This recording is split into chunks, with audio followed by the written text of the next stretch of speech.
In 2018, about 1,300 West Virginia residents were behind bars, according to the state's Department of Corrections and Rehabilitation. And that prison population has grown significantly in the last decade. Getting a job after incarceration can be very difficult. But a frozen treat factory in Wheeling, West Virginia, isn't afraid to recruit people straight from jail. Lisa Allen is the company's CEO. We make a product called Budget Saver branded popsicles. We make Twin Pops, we make Monster Pops, we make Red, White, and Blue Pops, all frozen treats that are sold in retail outlets across the country.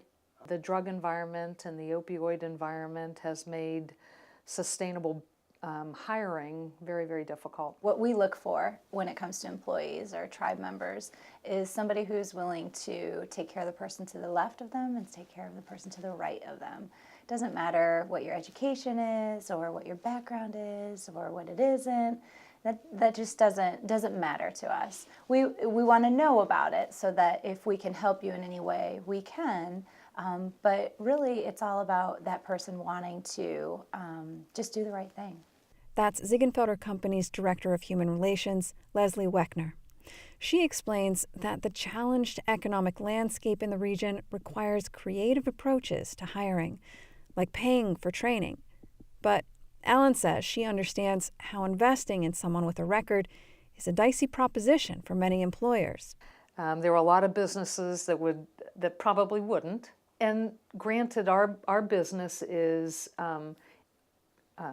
the employees are inside our walls. They're not customer service. So not that I would question, but I can understand why some businesses just simply can't trust. You have to prove to me that I can't trust you. You don't have to prove to me that I can.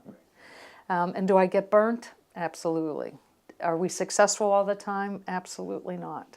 It's heart-wrenching when we're not successful. The Ziggy Tribe, as they call it, has taken compassionate hiring one step further by hiring people not yet released from prison.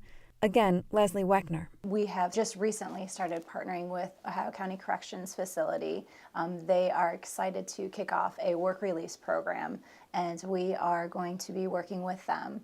Another girl in my HR tribe was meeting with them this afternoon to nail down some more of the details, but we're really excited about it.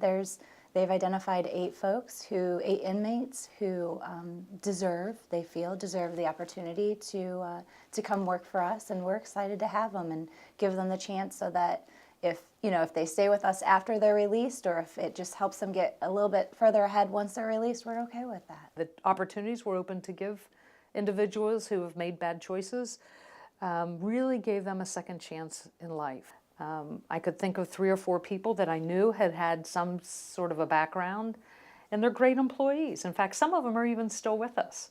It's hard work to stay on a good path. It's hard work not to make a marginal decision that can change your life forever. But it's not ours to judge, not judge your character because you made a bad choice.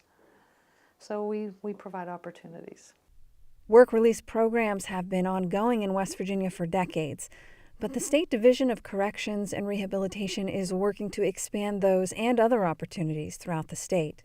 For more information about American Graduate and job resources available in our region, visit wvpublic.org/jobs.